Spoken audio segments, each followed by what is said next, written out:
السلام علیکم سامعین، welcome to my channel voice of Mona. ہماری آج کی سٹوری کا نام ہے آخری منزل۔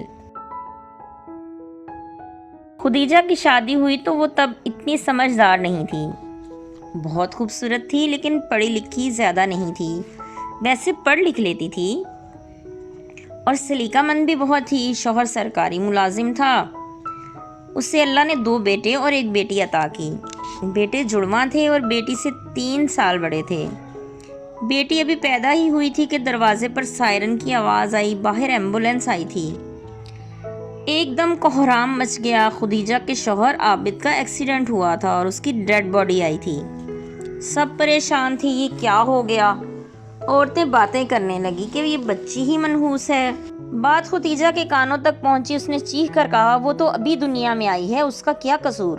عابد کا 1 دن پہلے ہی ایکسیڈنٹ ہوا تھا۔ وہ پہاڑی علاقے میں جیپ پھسلنے سے حادثے کا شکار ہوا تھا۔ خیر وہ لوگ ان کو ہی ذمہ دار سمجھ رہے تھے۔ تدفین کے بعد بھی باتیں نہیں رکیں۔ خدیجہ کے گھر والے اسے واپس لے کر جانا چاہتے تھے۔ ان لوگوں نے کہا لے جاؤ لیکن بیٹے نہیں دیں گے۔ انہوں نے زبردستی بچے رکھ لیے اور خدیجہ بیٹی کے ساتھ میکے آ گئی۔ دل اس کا بچوں میں ہی تھا۔ روئی، بہت پریشان ہوئی۔ وہ ملنے بھی نہیں دیتے تھے۔ بچوں کا اسکول میں رزلٹ تھا۔ ان کو پتہ نہیں کیا ہوا، ایسا بخار چڑھا کہ دوبارہ اترا ہی نہیں۔ دونوں کی 1 ہفتے میں ڈیتھ ہو گئی۔ خدیجہ غم سے بیمار ہو چکی تھی۔ اب اس کی بیٹی ہی اس کے جینے کا سہارا تھی۔ وہ اسے پال رہی تھی۔ پھر کافی عرصے کے بعد اس کی دوسری شادی ہو گئی۔ وہ آفیسر تھا۔ اس کی بیوی مر چکی تھی۔ اس کی 3 بیٹیاں اور 1 بیٹا تھا۔ خدیجہ کو سب پتا تھا۔ اس نے خدیجہ کی بیٹی اور اپنے بچوں کو ہاسٹل میں داخل کروایا ان کی پڑھائی کے لیے۔ پھر خدیجہ کے ہاں 2 بیٹے پیدا ہوئے۔ خدیجہ کو بڑی دیر بعد احساس ہوا وہ اس کی بیٹی اور اپنے بچوں میں فرق کرتا تھا۔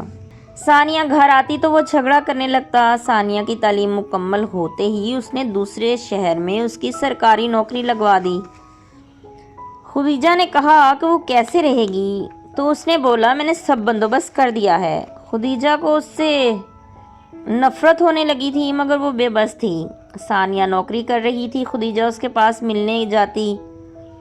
اس نے بیٹی سے معافی مانگی کہ مجھے معاف کر دو، کچھ نہیں کر سکی تمہارے لیے، تمہیں میرے ہوتے ہوئے اکیلے رہنا پڑ رہا ہے۔ ثانیہ نے کہا کوئی بات نہیں، میں وہاں ٹرانسفر کروا لوں گی، پھر آپ روز مجھے ملنے آ جایا کرنا۔ خدیجہ اب ثانیہ کی دوری برداشت نہیں کر پا رہی تھی۔ ادھر اس شخص نے بڑے بیٹے کو بہت اچھی جاب پہ لگوا دیا لیکن وہ بہت بدتمیز تھا۔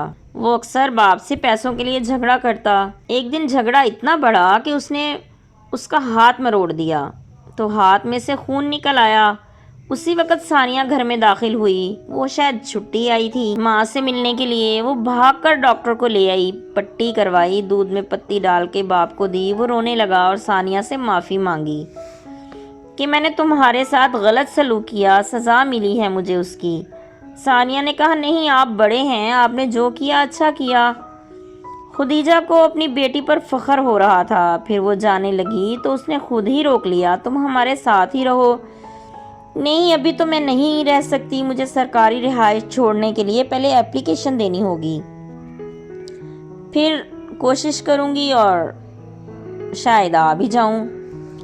خدیجہ اس کے ساتھ چل دی تو ثانیہ نے کہا آپ رک جائیں، آپ کی ضرورت ہے گھر میں۔ نہیں میں نہیں رکوں گی، مجھے تمہارے ساتھ ہی جانا ہے۔